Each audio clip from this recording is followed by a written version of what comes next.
ನಮಸ್ಕಾರ, welcome back to my YouTube channel Sarita Sannidhi ಲೋಕ್ಸ್ YouTube ಚಾನಲ್ಗೆ ನಿಮ್ಮೆಲ್ರಿಗೂ ಸಹ ಪ್ರೀತಿಯ ಸುಸ್ವಾಗತ. ಎಲ್ಲರೂ ಸಹ ಚೆನ್ನಾಗಿದ್ದೀರಿ ಅಂತ ಭಾವಿಸ್ತೀನಿ. ನಾವು ಕೂಡ ಎಲ್ಲರೂ ಚೆನ್ನಾಗಿದ್ದೀವಿ. ಇದು ಶುಕ್ರವಾರದ ಬೆಳಗಿನ ಬ್ಲಾಗ್ ವಿಡಿಯೋನ ನಾನು ಇವಾಗ ಶುರು ಮಾಡ್ಕೊಂಡಿದ್ದೀನಿ.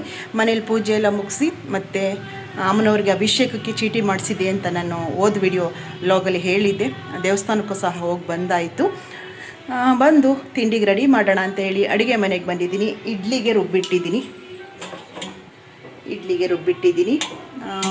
ಇವತ್ತು ಹೋಟೆಲ್ಲಿಂದ ಚಟ್ನಿ, ಸಾಂಬಾರು, ವಡೆ ತೊಗೊಂಡ್ಬಂದಿದ್ದೀನಿ.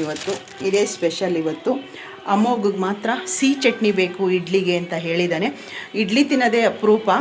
ಅವನಿಗೆ ಸ್ವಲ್ಪ ನಾವು ಕಾಯಿ ಹಾಲು ಅಂತಲೂ ಹೇಳ್ಬೋದು, ಇಲ್ಲ ಸಿಹಿ ಚಟ್ನಿ ಅಂತ ಕೂಡ ಹೇಳ್ಬೋದು. ಅವನೊಬ್ಬನಿಗೆ ಸಿಹಿ ಚಟ್ನಿ ಮಾಡ್ತೀನಿ.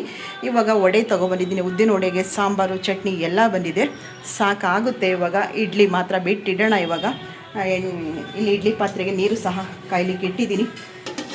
ಬಿಟ್ಟಿಟ್ಬಿಟ್ಟು ತಿಂಡಿನ ರೆಡಿ ಮಾಡಿ ತಿಂದು, ಇವ್ರ ಅಮ್ಮನಿಗೂ ಕೂಡ ಇವತ್ತು ಪಾರ್ಸಲ್ಲು ಆಫೀಸ್ಗೆ ಹೋಗಿದ್ದಾಳೆ. ಅವಳಿಗೂ ಇಡ್ಲಿ, ಸಾಂಬಾರು, ಚಟ್ನಿ ಕೊಟ್ಟು ಬರೋಣ. ಇಡ್ಲಿ ಬೇಕಿಡ್ತೀನಿ. ಹಾಗೆ ಇವ್ರ ಅಮ್ಮಂದು ಬರ್ತಡೇ ಬುಧವಾರ ಅಲ್ವಾ, ಬುಧವಾರ ನಮಗೆ ಪಾರ್ಟಿ ಕೊಟ್ಟಿದ್ಲು.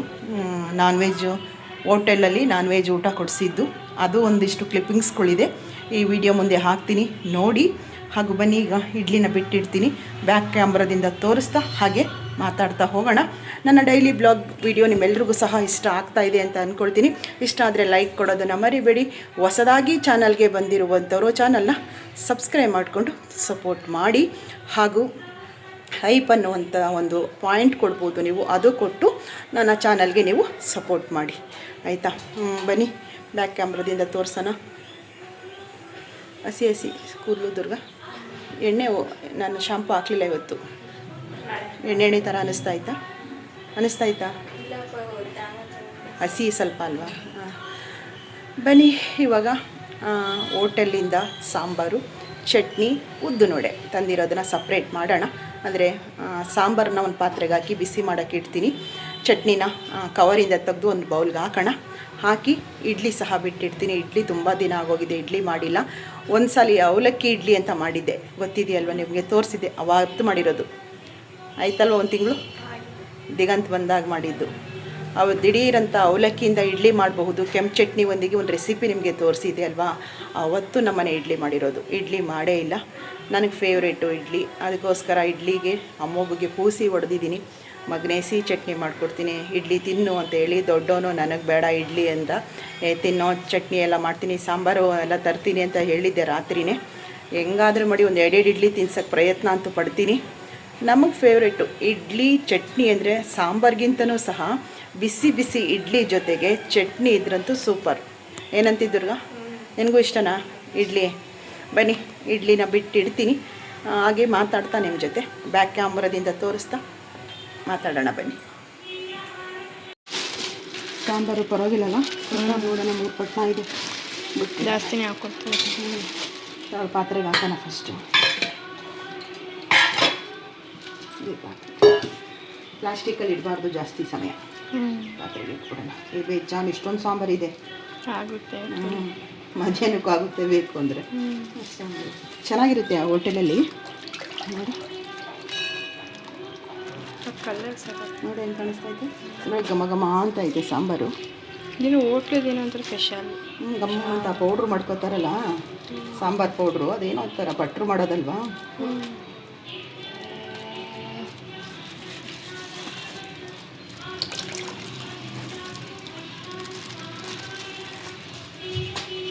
ಜಾಸ್ತಿನೇ ಕೊಟ್ಟು ನಾನು ಹೇಳಿದೆ ಅವ್ರಿಗೆ, ಕೌಂಟ್ರಲ್ಲಿ ಇರ್ತಾರಲ್ಲ, ಸ್ವಲ್ಪ ಸಾಂಬಾರು ಜಾಸ್ತಿ ಕೊಡೋಕ್ಕೆ ಹೇಳಿ ಅಂತ. ಅದಕ್ಕೆ ಅವರಲ್ಲಿ ಹೋಗಿ ಹೇಳಿದ್ರಲ್ಲ, ರೆಗ್ಯುಲರಾಗಿ ಹೋಗ್ತಿರ್ತೀವಲ್ಲ, ಅವಾಗ ನೋಡ್ತಾ ಇರ್ತಾರಲ್ಲ. ನೋಡಿ ಸಾಂಬಾರು ನೋಡೋಕ್ಕೂ ಸಹ ಎಷ್ಟು ಚೆನ್ನಾಗಿದೆ ನೋಡಿ. ಸಾಂಬಾರು ಚೆನ್ನಾಗಿರುತ್ತೆ. ಆ ಹೋಟೆಲಲ್ಲಿ, ಹುಣಸೂರಲ್ಲಿ ಒಂದು ಹೋಟೆಲ್ಲು ನಮಗೆ, ನಾವು ಜಾಸ್ತಿ ಅಲ್ಲಿ ಹೋಗೋದು. ಇಡ್ಲಿ ಸಾಂಬಾರಂತೂ ಸೂಪರಾಗಿರುತ್ತೆ. ಚಟ್ನಿ ಕೂಡ ಸಪ್ರೇಟ್ ಮಾಡೋಣ. ಬನ್ನಿ, ಬಿಸಿಗಿಡ್ತೀನಿ ದುರ್ಗ ತಾಂಬ.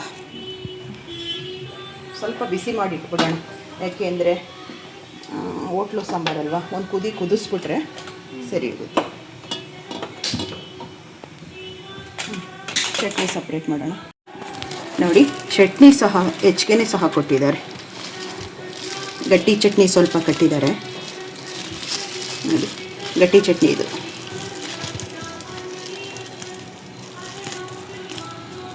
ಗಟ್ಟಿ ಚಟ್ನಿ, ಸ್ವಲ್ಪ ನೀರು ಚಟ್ನಿ.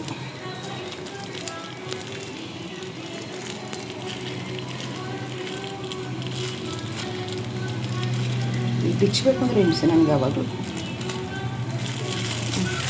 ಇದು ಬಂದು ನೀರು ಚಟ್ನಿ. ನೋಡಿ ಎಷ್ಟು ಜನ ತಿನ್ಬೋದಲ್ವ ಈ ಚಟ್ನಿಲಿ. ಮನೆಯವರೆಲ್ಲರೂ ಅಷ್ಟೇ ಮಾಡ್ಬೋದು. ನಮ್ಮ ಮನೆಯವರು ಇದ್ದಾಗಲೂ ಒಂದೊಂದ್ಸಲ ನಿಮ್ಮ ದೊಡ್ಡಪ್ಪನಿಗೆ ಹೇಳಿ ಚಟ್ನಿ ವಡೆ ತಂದುಬಿಡಿ, ಚಟ್ನಿ ಸಾಂಬಾರು ಕೊಡ್ತಾರಲ್ವ ಅಂತೇಳಿ ಎಷ್ಟೋ ಸಲ ತರಿಸ್ಕೊಂಡಿದ್ದೀವಿ. ನೋಡಿ ಚಟ್ನಿನೂ ಸಹ ಎಷ್ಟಿದೆ ನೋಡಿ, ಸಕ್ಕ ಟೇಸ್ಟ್ ಇರುತ್ತೆ ಚಟ್ನಿ. ನೋಡೋ ಘಮ ಘಮ ಘಮ ಅಂತ ಇದೆ, ತಿನ್ನಬೇಕು ಅನ್ನಿಸ್ದಾಯ್ತಲ್ವ. ಇದು ಸಹ ಚಟ್ನಿನೂ ಕೂಡ ಆಯಿತು. ಇನ್ನು ವಡೆ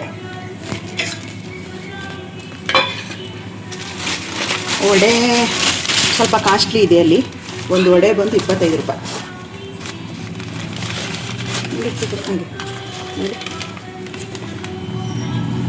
ಒಂದು ವಡೆ ಬಂದು 25. ಸ್ವಲ್ಪ ಕಾಸ್ಟ್ಲಿ ಅನಿಸುತ್ತಲ್ವ ವಡೆ.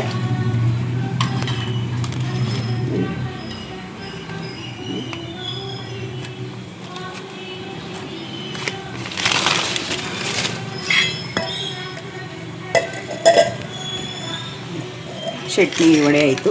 ಇಡ್ಲಿ ಬಿಟ್ಟಿರೋಣ ಬನ್ನಿ. ಇಡ್ಲಿ ತೋರಿಸಿದ್ರೆ ನೋಡಿ ಸಖತ್ತಾಗಿರುತ್ತೆ. ನನ್ನ ಕೈಲಿ ಇಡ್ಲಿ ಚೆನ್ನಾಗಿ ಬರುತ್ತಪ್ಪ. ನೋಡಿ ಬೇಕಾದ್ರೆ ಸಾಫ್ಟಾಗಿ ಬರುತ್ತೆ. ಏನು ಇಷ್ಟೊಂದು ರುಬ್ಬಿಟ್ಟಿದ್ದೀನಿ ಅನ್ಕೋತಾ ಇದ್ದೀರಾ? ನಾಳೆ ಪಡ್ಡು ಮಾಡೋಣ ಅಂತ ಹೇಳಿ ಒಂದು ಸ್ವಲ್ಪ ಜಾಸ್ತಿ, ಒಂದು ಗ್ಲಾಸ್ ಜಾಸ್ತಿನೇ ಹಾಕಿದ್ದೀನಿ. ಇಡ್ಲಿ ಹಿಟ್ಟಲ್ಲೇ ಒಂದು ಸ್ವಲ್ಪ ನಾನು ಹೆಚ್ಚು ಪಡ್ಡು ಮಾಡ್ಕೊಳ್ಳುವಂಥದ್ದು. ಚೆನ್ನಾಗಿ ಬರುತ್ತೆ ಪಡ್ಡು. ನಾಳೆ ತಿಂಡಿಗೂ ಕೂಡ ನಾನು ಪಡ್ಡು ಮಾಡ್ಕೊಳ್ಳೋಣ ಅಂತ ಹೇಳಿ ಸ್ವಲ್ಪ ಹೆಚ್ಚಿಗೆ ರುಬ್ಬಿಟ್ಟೆ. ಬನ್ನಿ ಇವಾಗ ನೀರು ಕಾದಿದೆ. ಯಾವತ್ತೂ ಕೂಡ ನೋಡಿ ಈ ರೀತಿ ನೀರು ಮಳ್ಳು ಬರಬೇಕು. ಯಾವತ್ತೂ ಸಹ ನೀರು ಮಳ್ಳು ಬಂದ ಮೇಲೆ ಇಡ್ಲಿ ಪ್ಲೇಟ್ಗಳನ್ನ ಇಡಬೇಕು, ಆವಾಗ ಚೆನ್ನಾಗಿ ಬರುತ್ತೆ ಸಾಫ್ಟಾಗಿ. ಬನ್ನಿ ಮೊದಲು ಇಡ್ಲಿ ಪಾತ್ರೆಗೆ ಒಂದೊಂಚೂರು ಎಣ್ಣೆ ಹಾಕ್ಕೊಂಡಿದ್ದೀನಿ. ಇವಾಗ ನೋಡಿ ಈ ಥರ ಸ್ವಲ್ಪ ಎಣ್ಣೆನ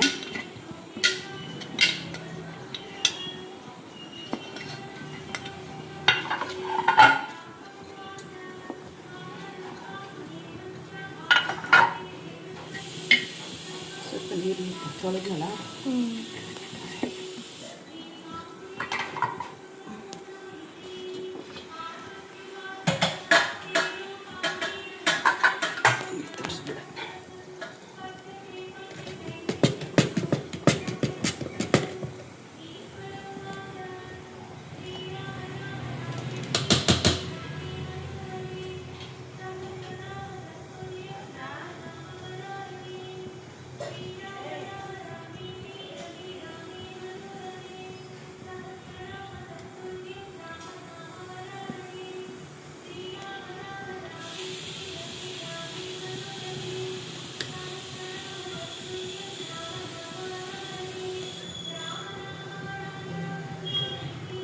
ನಾನು ಸ್ವಲ್ಪ ದಪ್ಪ ಬಿಡ್ಬೇಕು. ಇಡ್ಲಿ ದಪ್ಪ ಇರಬೇಕು ನನಗೆ.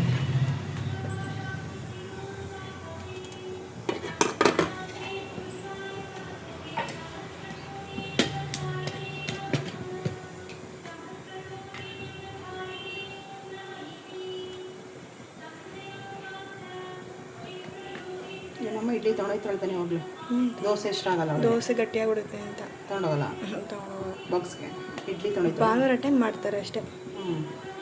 ಭಾನುವಾರ ಬಿಸಿ ಬಿಸಿ ತಿನ್ಬೋದು ಅಂತ ಅಂದ್ಬಿಟ್ಟು ಬಾಕ್ಸ್ ತೊಗೊಂಡೋಗಲ್ಲ ಅಷ್ಟೇ. ತೊಗೊಳಲ್ಲ.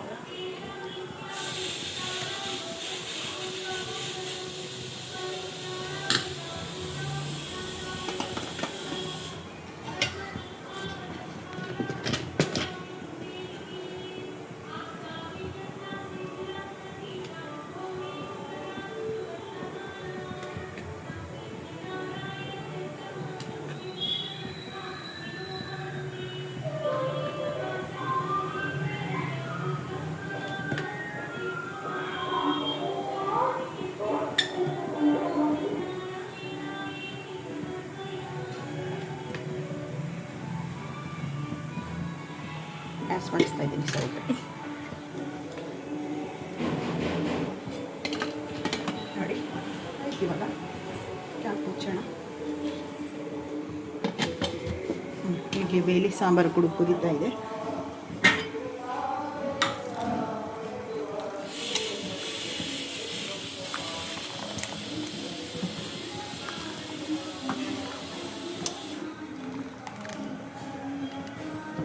ಚೆನ್ನಾಗಿ ಕಾಣಿಸ್ತಾ ಇದೆಯಲ್ವ, ಕಲರ್ಫುಲ್ಲಾಗಿ ಸಾಂಬಾರು. ಟೇಸ್ಟ್ ಮಾತ್ರ ಹಂಗೆ ಇರುತ್ತೆ, ಚೆನ್ನಾಗಿರುತ್ತೆ. ಅದಕ್ಕೆ ನಾನು ಆ ಹೋಟೆಲ್ಗೆ ಹೋಗೋದಿದ್ರೆ ಆ ಹೋಟೆಲ್ಗೆ ಹೋಗೋದು. ಸಾಂಬಾರು, ಚಟ್ನಿ, ವಡೆ ತುಂಬ ಚೆನ್ನಾಗೂ ಸಹ ಕೊಡ್ತಾರೆ. ಟೇಸ್ಟು ಕೂಡ ಚೆನ್ನಾಗಿರುತ್ತೆ. ಕುದೀಲಿ, ಒಂದು ಕುದಿಬೇಕು ಚೆನ್ನಾಗಿ. ಮುಚ್ಚಿಟ್ಟಿದ್ದೆ.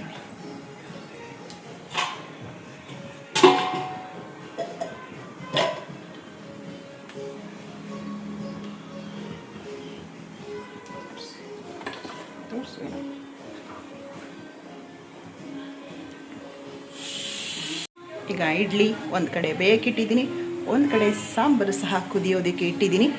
ಒಂದು 1/4 ಗಂಟೆ ಬೇಕು ಇಡ್ಲಿ ಬೇಯೋದಕ್ಕೆ. ನಾನು ಹೇಗೆ ಮಾಡ್ತೀನಿ ಅಂದರೆ 10 ನಿಮಿಷ ಉರಿ ಜಾಸ್ತಿಲಿ ಇಡ್ತೀನಿ, 5 ನಿಮಿಷ ಒಂದು ಸ್ವಲ್ಪ ಉರಿ ಕಡಿಮೆಲಿ ಇಡ್ತೀನಿ. ಆವಾಗ ಇಡ್ಲಿ ತುಂಬ ಚೆನ್ನಾಗಿ ಸಾಫ್ಟಾಗಿ ಬರುತ್ತೆ. ಒಂದು ಟೆಕ್ನಿಕಲ್ ಅಂತಂದರೆ ಒಂದು ಟಿಪ್ಸ್ ಅಂತ ಅಂದ್ಕೊಳ್ಳಿ.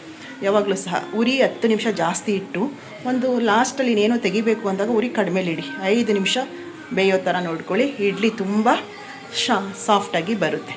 ಆಯಿತಾ? ಬನ್ನಿ, ಅದು ಇಡ್ಲಿ ಎಲ್ಲ ಬೇಯೋ ಅಷ್ಟರಲ್ಲಿ ಸ್ವಲ್ಪ ಹೊತ್ತು ವೆಯ್ಟ್ ಮಾಡೋಣ. ಆನಂತರ ನಿಮಗೆ ತೋರಿಸ್ತೀನಿ ಇಡ್ಲಿ ಹೇಗೆ ಬಂದಿದೆ ಅಂತ ಹೇಳಿ. ತಿಂಡಿ ಮಾಡಿಕೊಂಡು ನನ್ನ ತಂಗಿಗೆ ಅಂದರೆ ದುರ್ಗಶ್ರೀ ಅವರ ಅಮ್ಮನಿಗೆ ತಿಂಡಿ ಕೊಟ್ಟು ಬರಬೇಕು. ಅವಳು ತಿಂಡಿನ ತೊಗೊಂಡೋಗಲಿಲ್ಲ. ನಾನು ಇಡ್ಲಿ ತೊಗೊಬಂದು ಕೊಡ್ತೀನಿ ಬಿಡು ಅಂತ ಹೇಳಿದೆ. ನಾವು ತಿಂಡಿ ತಿಂದ್ಕೊಂಡು ಹೋಗಿ ಕೊಟ್ಬಿಟ್ಟು ಬರೋಣ. ಅಭಿಷೇಕಕ್ಕೆ ಕನ್ನಿಕಾ ಪರಮೇಶ್ವರಿ ಅಮ್ಮನವ್ರಿಗೆ ಅಭಿಷೇಕಕ್ಕೆ ಕೊಟ್ಟಿದೆಯಲ್ಲ, ಅಲ್ಲಿ ಪ್ರಸಾದ ಸಹ ಇದು ಕೊಟ್ಟಿರುವಂಥದ್ದು. ಅಭಿಷೇಕ ಕೊಟ್ಟಿರೋರಿಗೆ ಪ್ರಸಾದ ಕೊಡ್ತಾರೆ ನೋಡಿ.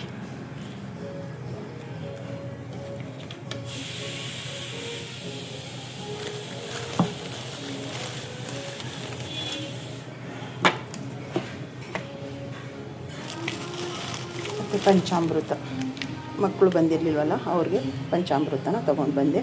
ಒಂದು ಕಪ್ಗೆ ಹಾಕಿ, ಸ್ವಲ್ಪ ಇದಳ ಲೇಟ್ ಅಲ್ವಾ, ಕಪ್ಗೆ ಹಾಕಿ ಇಡೋಣ.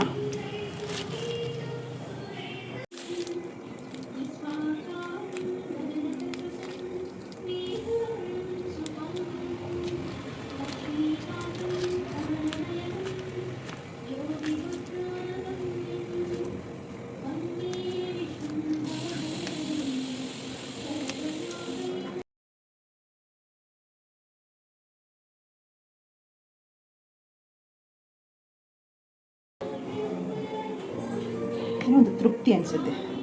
ಆಧ್ಯಾತ್ಮಿಕವಾಗಿ ಒಂದು ಭಕ್ತಿ, ಒಂಥರ ನಿಜವಾಗ್ಲೂ ಕೂಡ ತುಂಬ ನೊಂದಿರೋರಿಗೆ ಒಂದು ಅದ್ಭುತವಾದ ಟಾನಿಕ್ ಅಂತ ಹೇಳಿದ್ರೆ ಒಂದು ಆಧ್ಯಾತ್ಮಿಕ ಒಲವು ಅಂತ ಹೇಳ್ತೀನಿ. ಎಷ್ಟೋ ಜನ ಹೇಳ್ತಾರೆ ತುಂಬ ಕಷ್ಟ ಬಂದರೂ ಸಹ ಅಂದರೆ ಒಂದು ಅಗಲಿಕೆಯ ನೋವಿದೆಯಲ್ಲ, ಅದಕ್ಕಿಂತ ದೊಡ್ಡ ಕಷ್ಟ ಯಾವುದೂ ಅಲ್ಲ. ಆ ಕ್ಷಣದಲ್ಲೂ ಸಹ ನನ್ನ ನಂಬಿಕೆ ಭಗವಂತನಲ್ಲಿ ಕಳ್ಕೊಂಡಿಲ್ಲ.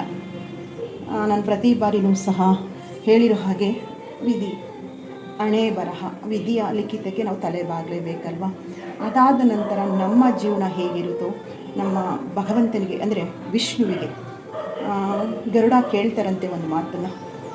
ಮುತ್ತೈದೆ ಹೆಂಗಸು ಅಂದರೆ ಮದುವೆಯಾಗಿ ಮುತ್ತೈದೆಯಾಗಿ ಸಾಯ್ತಾರಲ್ಲ, ಅವರು ಸ್ವರ್ಗಕ್ಕೆ ಹೋಗ್ತಾರೆ. ಇನ್ನು ವಿಧವಾ ಹೆಣ್ಮಕ್ಳು ಅವರು ಸ್ವರ್ಗಕ್ಕೆ ಅವ್ರಿಗೆ ದಾರಿ ಇಲ್ವಾ ಅಂತ ಕೇಳ್ತಾರಂತೆ ವಿಷ್ಣುನ ಗರುಡ ಕೇಳುವಂಥದ್ದು. ಗರುಡ ಎಷ್ಟು ಚೆಂದಾಗಿ ಉತ್ತರ ಕೊಡ್ತಾರೆ ಅಂದರೆ, ಒಂದು ಕ್ಷಣ ದೇವಲೋಕನೇ ಮೌನಕ್ಕೆ ಅಂದರೆ ಮನಸ್ಸಿಗೆ ತುಂಬ ಹತ್ರ ಆಗುವಂಥ ಉತ್ತರನ ವಿಷ್ಣು ಗರುಡರಿಗೆ ಕೊಡ್ತಾರೆ. ಯಾಕೆಂದರೆ ಇಲ್ಲಿ ವಿಧವೆ ಮುತ್ತೈದೆ ಅನ್ನೋದು ಇಲ್ಲಿ ಭೂಮಿ ಮೇಲೆ ಮಾತ್ರ ಲೆಕ್ಕಾಚಾರ ಮಾಡೋದು, ಭಗವಂತನ ಮುಂದೆ ಎಲ್ಲ ಒಂದೇ. ಜೊತೆಗೆ ಒಂದು ಸಾತ್ವಿಕ ಧರ್ಮದ ಹಾದಿಲಿ ಯಾರು ಹೋಗ್ತಾರೋ ಅವರು ಭಗವಂತನ ಪಾದಕ್ಕೆ ಹತ್ರ ಆಗ್ತಾರೆ. ಇನ್ನು ಹೇಳಬೇಕು ಅಂದರೆ ಒಬ್ಬ ವಿಧವೆ ಹೆಣ್ಮಗಳು ಅವಳು ಗಂಡ ಹೋದ್ಮೇಲೂ ಸಹ ಆತ್ಮಶುದ್ಧ ಇಟ್ಕೊಂಡು ಗಂಡನ ಹೆಸರಿನಲ್ಲಿ ಅವನ ಮನೆಯಲ್ಲೇ ಇದ್ಕೊಂಡು ಧರ್ಮದ ಹಾದಿಲಿ ಹೋದಾಗ ಭಗವಂತನಿಗೆ ತುಂಬ ಹತ್ರ ಆಗ್ತೀವಂತೆ ನಾವು ಅಲ್ವಾ. ಇಂದಿನ ಕಾಲದಲ್ಲಿ ಅದೊಂದು ಧೋರಣೆ ಮಾಡ್ಕೊಂಡು ಬಂದಿರೋದು ನಮ್ಮ ಭೂಮಿ ಮೇಲಷ್ಟೇ, ಭಗವಂತನಲ್ಲಿ ಅದಿಲ್ಲ. ಸ್ವರ್ಗಕ್ಕೆ ಮುತ್ತೈದೆಯವ್ರು ಮಾತ್ರ ಹೋಗ್ತಾರೆ, ಗಂಡ ಇಲ್ಲದ ಹೆಣ್ಮಕ್ಳು ಅವ್ರು ನರಕ ಅಂದರೆ ಸ್ವರ್ಗಕ್ಕೆ ಆದಿ ಇಲ್ಲ ಅಂತ ಖಂಡಿತ ಅಂದ್ಕೊಳ್ಳೋಂಗಿಲ್ಲ. ಗರುಡ ಪುರಾಣದಲ್ಲಿ ಗರುಡ ಕೇಳುವಂಥ ಆ ಒಂದು ಅದ್ಭುತ ಪ್ರಶ್ನೆಗೆ ತುಂಬ ಚೆನ್ನಾಗಿ ಉತ್ತರ ಕೊಟ್ಟಿದ್ದಾರೆ. ಅದನ್ನು ನಾನಿಲ್ಲಿ ವಿವರಣೆ ಕೊಡೋಕ್ಕೆ ನನಗೆ ಆಗ್ತಿಲ್ಲ, ಆದರೆ ಅವ್ರು ಎಷ್ಟು ಚೆನ್ನಾಗಿ ಹೇಳಿದ್ದಾರೆ ಅಂದರೆ, ಒಂದು ಕ್ಷಣ ಕರುಳು ಚುರುಕನ್ನುತ್ತೆ, ಒಂದು ಕತೆ ಕೂಡ ಇದೆ. ಅದನ್ನು ನಾವು ನೆಕ್ಸ್ಟ್ ವೀಡಿಯೋದಲ್ಲಿ ನೀವೇನಾದರೂ ಬೇಕು ಅಂದರೆ ಆ ವಿಡಿಯೋನ, ಆ ಕತೆ ಬೇಕು ಅಂದರೆ ಖಂಡಿತ ಆ ಕತೆನ ನಿಮ್ಮ ಮುಂದೆ ತೊಗೊಂಡ್ಬರ್ತೀನಿ. ಆದ್ದರಿಂದ ಭಗವಂತನ ಒಂದು ಆಶೀರ್ವಾದಕ್ಕೆ, ಭಗವಂತನ ಪ್ರೀತಿಗೆ ಪಾತ್ರರಾಗಬೇಕು ಅಂದರೆ ನಾವು ನಮ್ಮ ಆತ್ಮ ಶುದ್ಧವಾಗಿರಬೇಕು, ನಮ್ಮ ನಡೆ ಧರ್ಮದೆಡೆ ಇರಬೇಕು ಅಲ್ವಾ.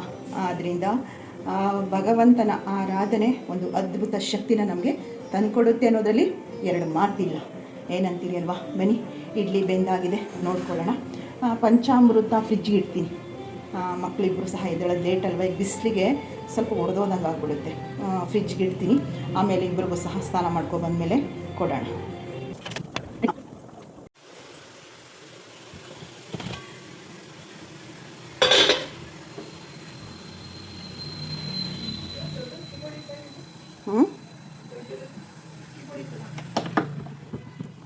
ಕೀಬೋರ್ಡ ಚಿಕ್ಕು ತಗೊಂಡ್ರ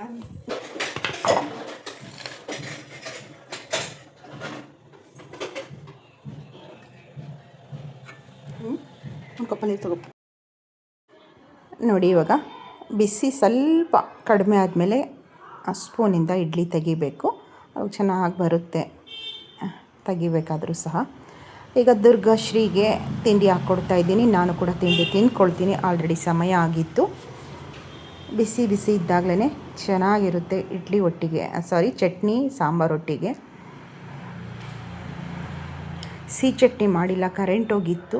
ಈಗ ನಾವು ತಿಂಡಿ ಮಾಡಿ ಅಷ್ಟೊತ್ತಿಗೆ ಕರೆಂಟ್ ಬರುತ್ತೆ, ಸಿಹಿ ಚಟ್ನಿ ರೆಡಿ ಮಾಡ್ತೀನಿ. ಕಾಯಿ ಹಾಲು ಥರನೂ ಕೂಡ ಮಾಡ್ಕೋಬಹುದು, ಇಲ್ಲ ಚಟ್ನಿ ರೀತಿನಾದರೂ ಸಹ ಮಾಡ್ಕೋಬಹುದು. ಬೆಲ್ಲ, ಏಲಕ್ಕಿ, ಗಸಗಸೆ ಎಲ್ಲ ಹಾಕಿ ಚಟ್ನಿ ಹಾಕ್ಕೊಡ್ತಾ ಇದ್ದೀನಿ. ಚಟ್ನಿ ಸಾಂಬಾರು.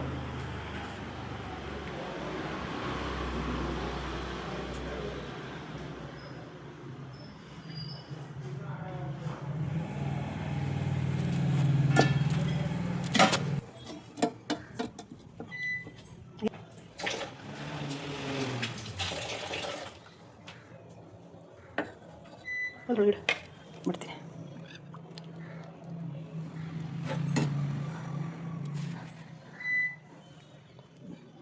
ಸ್ನೇಹಿತರೆ, ಬನ್ನಿ ತಿಂಡಿ ಮಾಡೋಣ. ಬಿಸಿ ಬಿಸಿ ಇಡ್ಲಿ, ಚಟ್ನಿ ಮತ್ತು ಸಾಂಬಾರು. ಇದು ಬಂದು ಸಿಹಿ ಚಟ್ನಿ ಮಾಡಿದ್ದೀನಿ. ಅಂದರೆ ಉರ್ಗಡ್ಲೆ, ತೆಂಗಿನಕಾಯಿ, ಗಸಗಸೆ, ಏಲಕ್ಕಿ ಹಾಕಿ, ಬೆಲ್ಲ ಹಾಕಿ ಸಿಹಿ ಚಟ್ನಿ ಮಾಡಿರುವಂಥದ್ದು. ಚೆನ್ನಾಗಿತ್ತಾ ದುರ್ಗ ಇಡ್ಲಿ? ಸಾಫ್ಟಾಗೈತಲ್ವಾ? ಸಾಫ್ಟಾಗೆ ಬರೋದು ಯಾವಾಗಲೂ ನನಗೆ. ಬನ್ನಿ ತಿಂಡಿ ಮಾಡೋಣ.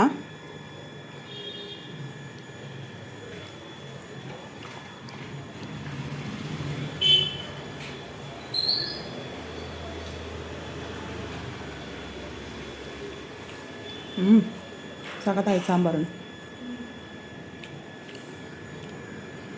ಸಿಹಿ ಚಟ್ನಿಲಿ ಒಂದು ಟೇಸ್ಟ್ ಮಾಡೋಣ. ತಿನ್ನೊಂದಿಲ್ಲ ಸಿಹಿ ಚಟ್ನಿ ಚೆನ್ನಾಗಿರುತ್ತೆ. ಸಿಹಿ ಚಟ್ನಿ ಇಡ್ಲಿ ಸಖತ್ತಾಗಿರುತ್ತೆ. ಚೆನ್ನಾಯಿತು.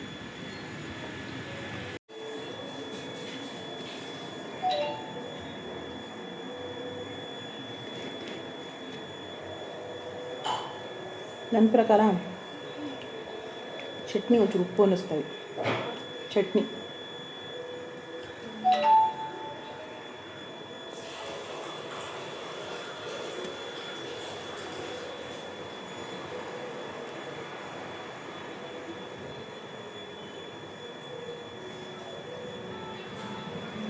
ಅಮ್ಮೋಗಿಗೆ ಸಿಹಿ ಚಟ್ನಿ ಇದೆಯಾ, ಚಿಕ್ಕದ್ರಿಂದನೂ ಇಷ್ಟ ಅವನಿಗೆ ಸಿಹಿ ಚಟ್ನಿ.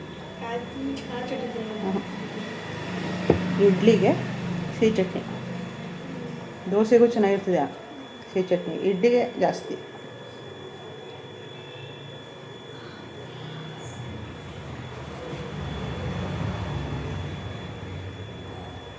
ತಿಂಡಿ ಮುಗಿಸ್ಕೊತೀನಿ. ದುರ್ಗಾಶ್ರೀ ಅವರ ಅಮ್ಮನಿಗೆ ತಿಂಡಿ ಕೊಟ್ಟು ಬಂದು ವಿಡಿಯೋ ಎಂಡ್ ಮಾಡ್ತೀನಿ. ಇವತ್ತಿನ ನಮ್ಮ ಈ ಡೈಲಿ ಬ್ಲಾಗ್ ವಿಡಿಯೋ ಏನು ಅನ್ನಿಸ್ತು ಅಂತ ಹೇಳಿ ಕಮೆಂಟ್ ಮಾಡಿ. ವಿಡಿಯೋ ಇಷ್ಟ ಆಗಿದೆ ಅನ್ನೋದಾದರೆ ಹೆಚ್ಚು ಲೈಕು ಶೇರನ್ನು ಖಂಡಿತ ಮಾಡಿ ಅಂತ ಕೇಳ್ಕೊಳ್ತಾ ಮತ್ತೆ ಸಿಗೋಣ.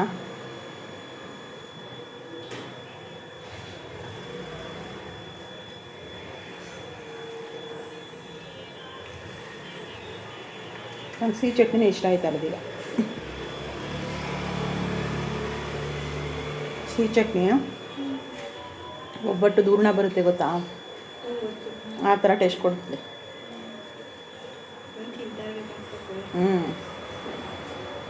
ಅದಕ್ಕೆ ನೀನು ಟೇಸ್ಟ್ ಮಾಡಿ ತಿಂದು ನೋಡು ಅಂದಿದ್ದೀವಿ, ತಿಂದು ಗೊತ್ತಾಗುತ್ತೆ ಅಂತ.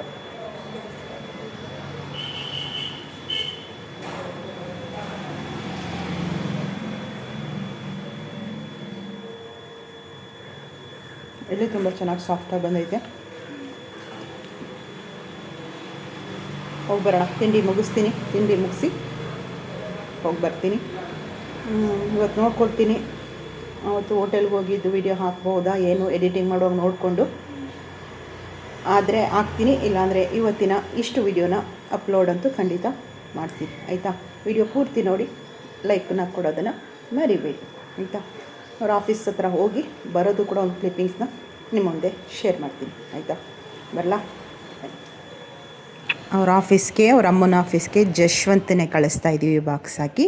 ನೆಕ್ಸ್ಟ್ ವಿಡಿಯೋದಲ್ಲಿ ಸಿಗ್ತೀನಿ. ಎಲ್ರಿಗೂ ನಮಸ್ಕಾರ.